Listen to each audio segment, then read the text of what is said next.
Olá, o meu nome é Priscila Diniz e vou estar apresentando para vocês a aula de hipertensão arterial. Essa aula tem como colaboração do mestrando Leonardo Reis e coordenação do professor Jacques Jorge. Nessa aula iremos seguir o seguinte roteiro. Iremos ter como considerações gerais o conceito do que é hipertensão, a prevalência dessa doença na sociedade, quais são os fatores de risco, como se faz o diagnóstico, o que a história clínica desse paciente pode nos revelar, quais são as complicações e classificações, além do tratamento e prevenção. E também aprenderemos como fazer o planejamento de um tratamento odontológico. Como referência dessa aula, foi utilizado a Sexta Diretriz Brasileira de Hipertensão, publicada na Revista Brasileira de Hipertensão, de março de 2010.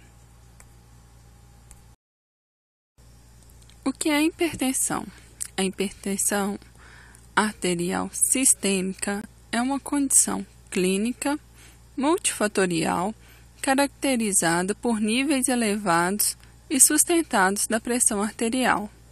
Associa-se frequentemente a alterações funcionais e ou estruturais dos órgãos alvos, coração, encéfalo, rins e vasos sanguíneos. Isto é, a elevação anormal da pressão sanguínea sistólica arterial em repouso, acima de 140 mm de mercúrio, e ou a elevação da pressão sanguínea diastólica acima de 90 mm de mercúrio. Aproximadamente 10 a 20% da população adulta que frequenta o dentista são afetados por essa doença. Essa doença implica no endurecimento das paredes vasculares e na dificuldade da passagem do fluxo. Como mostra na figura à sua direita, se o calibre da artéria se estreitar, aumenta o atrito de sangue e a pressão mínima, e o coração vai ter que fazer um maior esforço para empurrar o sangue dentro da artéria, aumentando assim a pressão máxima.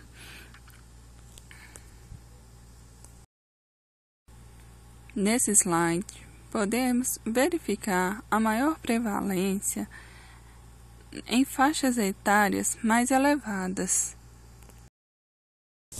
No Brasil, no ano de 2007, foi verificada uma taxa de mortalidade por doenças cardiovasculares de 29,4%.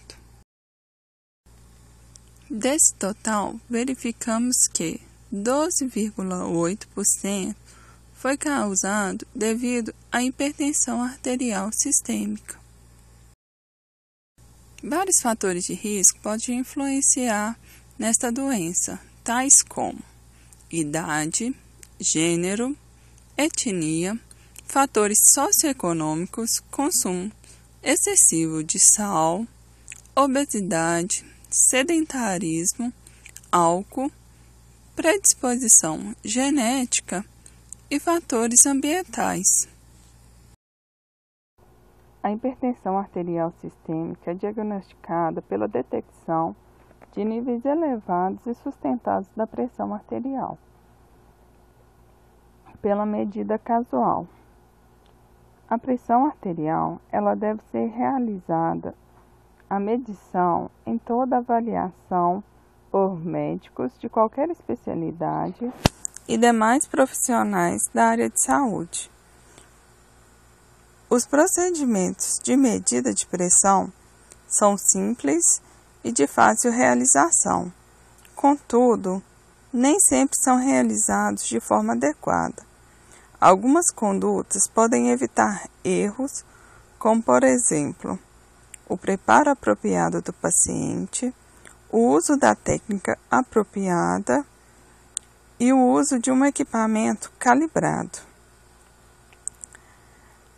A medida da pressão arterial pode ser realizada pelo método indireto, como técnica autoescutatória, e como o uso do esfigmonomômetro de coluna de mercúrio ou aneroide, devidamente calibrados, ou pela técnica de oscilometria, pelos aparelhos semi-automáticos digitais de braços validados, estando estes também calibrados.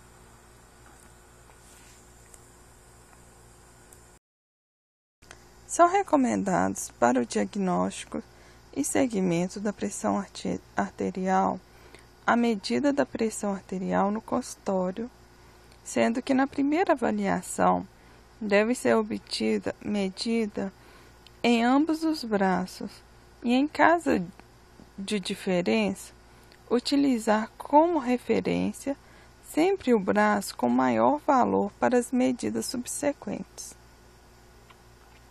O indivíduo deverá ser investigado para doenças arteriais se apresentar diferença de pressão entre os membros superiores maiores do que 20 a 10 milímetros de Hg para pressão sistólica e diastólica, respectivamente. Em cada consulta, deverão ser realizadas pelo menos 3 medidas. Sugere-se com o intervalo de cada minuto entre elas, embora esse aspecto seja controverso. A medida das duas últimas deve ser considerada a pressão arterial real.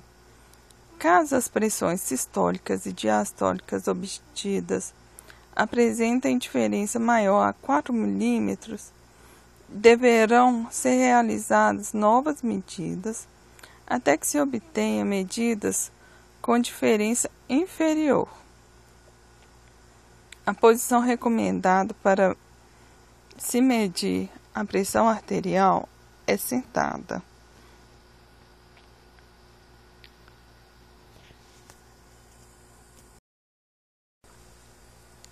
Neste fluxograma podemos observar as etapas para se chegar a um diagnóstico de hipertensão arterial. O principal objetivo da avaliação clínica é confirmar o diagnóstico da hipertensão arterial sistêmica por medida da pressão arterial, identificar fatores de risco para as doenças cardiovasculares, pesquisar lesões clínicas ou subclínicas em órgãos-alvo, pesquisar presença de outras doenças associadas, estratificar o risco cardiovascular global e avaliar indícios de diagnóstico de uma hipertensão arterial secundária. Para atingir tais objetivos, é fundamental considerar os aspectos apresentados, como história clínica completa, com especial atenção aos dados relevantes referentes ao tempo e o tratamento prévio para a hipertensão, aos fatores de risco, aos indícios da hipertensão secundária e de lesões em órgãos-alvos. Para os aspectos socioeconômicos, as características de estilo de vida do paciente e do costume progressivo e atual de medicamentos e de drogas que podem interferir no seu tratamento. Além de medir a pressão, a frequência cardíaca deve ser cuidadosamente medida, pois sua elevação está relacionada ao maior risco cardiovascular. Após uma boa anamnese, Devemos observar quais os tipos de medicamentos são utilizados por esses pacientes, pois existem drogas que podem causar uma elevação dos níveis da pressão arterial, como exemplificado nesta tabela. Eles possuem um mecanismo de ação em estimulação do sistema nervoso simpático, efeito da tiroxina, retenção de sódio, estimulação do sistema renina-angiotensina e faz com que o uso desses medicamentos por um longo tempo aumenta assim a sua pressão arterial. Podemos classificar a pressão arterial a partir dos limites para indivíduos acima de 18 anos de idade, como ótima, pressão sistólica 12 e diastólica 8, normal até 13/85. Acima disso, classificamos como limítrofe. A hipertensão, ela está acima da pressão 14/9, sendo caracterizada como estágio 1, 2, 3, leve, moderada e grave, respectivamente. A hipertensão arterial pode causar várias complicações, sendo estas: doença cerebrovascular, doença arterial coronária, insuficiência cardíaca, insuficiência renal crônica, doenças vasculares de extremidades.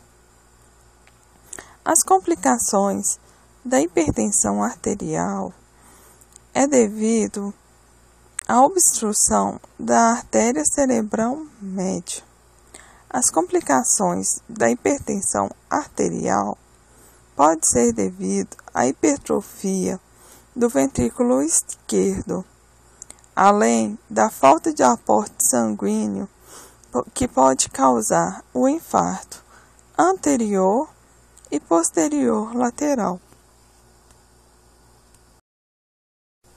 Para o tratamento, tem uma decisão terapêutica que deve ser baseada no risco cardiovascular, considerando-se a presença de fatores de risco, lesões em órgãos-alvos e doenças cardiovasculares estabelecidas, e não apenas o nível da pressão arterial. Podemos, assim, optar por um tratamento sem risco adicional, que é o tratamento não medicamentoso isolado. Pode ser decidido pelo risco adicional baixo, que é o tratamento não medicamentoso isolado por até 6 meses, se não atingir uma meta, associar a um tratamento medicamentoso. E o risco adicional médio, alto e muito alto, que é o tratamento não medicamentoso mais o tratamento medicamentoso. Esta decisão terapêutica, ela é efetuada por um profissional chamado cardiologista. O tratamento não medicamentoso é uma abordagem multiprofissional, onde devemos agir no controle do peso, no padrão alimentar, na redução do consumo de sal, na moderação do consumo do álcool e na atividade física associada. O cardiologista vai observar em um tratamento medicamentoso As características do antihipertensivo. Ele deve ser eficaz por via oral, ser seguro, bem tolerado, ser administrado em um menor número de doses possíveis e ser iniciado com as menores doses e já ser efetivos. Para prevenir o aumento da pressão arterial, devemos informar sobre a redução do peso corpóreo, a redução da ingestão de sódio, maior ingestão de alimentos ricos em potássio, além da redução do consumo de bebidas alcoólicas, aumento dos exercícios físicos isotônicos regulares, abolir o tabagismo e diminuir a ingestão de colesterol e gorduras saturadas. Agora vamos falar sobre a conduta do cirurgião dentista frente a um paciente hipertenso. Como deve ser o planejamento desse tratamento? Após a anamnese completa, o cirurgião dentista terá informações sobre a pressão arterial deste paciente. Caso seja diagnosticado alguma alteração e o paciente não se manter informado, ele deve ser encaminhado para um cardiologista, onde fará o diagnóstico dessa pressão arterial alterada. Caso o paciente já tenha o diagnóstico de hipertensão, devemos avaliar os níveis de pressão arterial anteriores e verificar como está sendo a adesão ao tratamento desse paciente. Após isso, podemos assim avaliar como será feito o atendimento odontológico, se pode ser feito em um consultório ou se necessita de um ambulatorial clínico. Pacientes com pressão arterial controlada, realiza-se qualquer tipo de atendimento odontológico. Caso essa pressão esteja entre 14/9 e 18/10, é necessário realizar apenas atendimento de urgência e encaminhar a consulta médica ou de enfermagem para verificar como está o tratamento desse paciente.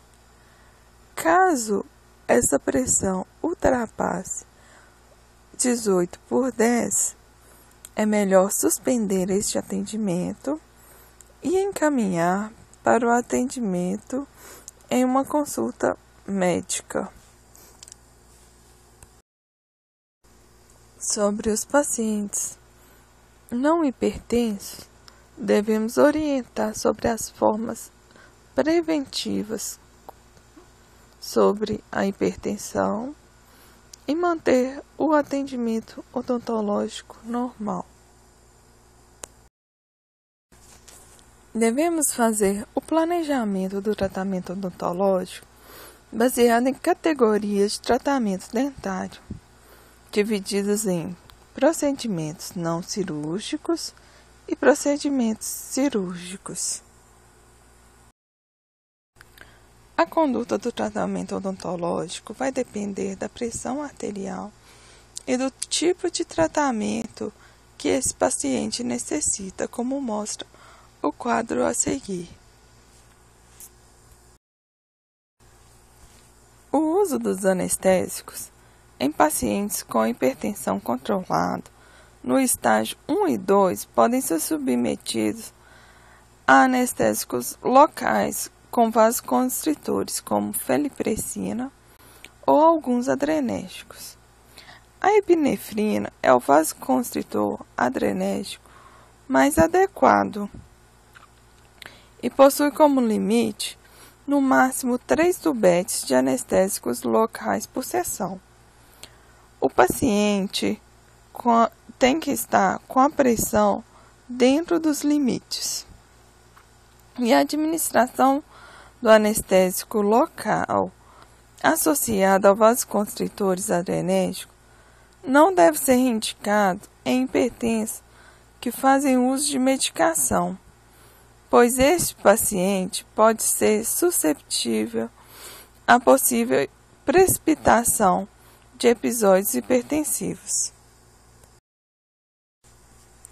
Chegando ao final dessa aula, gostaria de lembrar que a redução do grau de estresse, bem como o controle de ansiedade e do medo frente ao tratamento odontológico, são tão importantes no atendimento aos pacientes hipertensos quanto a escolha adequada do vasoconstritor associado no anestésico local. No tratamento dentário de pacientes hipertensos, é necessário o controle e o tratamento ao longo prazo pelo médico. Gostaria de agradecer a atenção de todos. Abaixo está o meu e-mail. Qualquer dúvida, estou à disposição de vocês. Deixo a seguir as referências utilizadas nesta aula e leituras complementares para o melhor entendimento.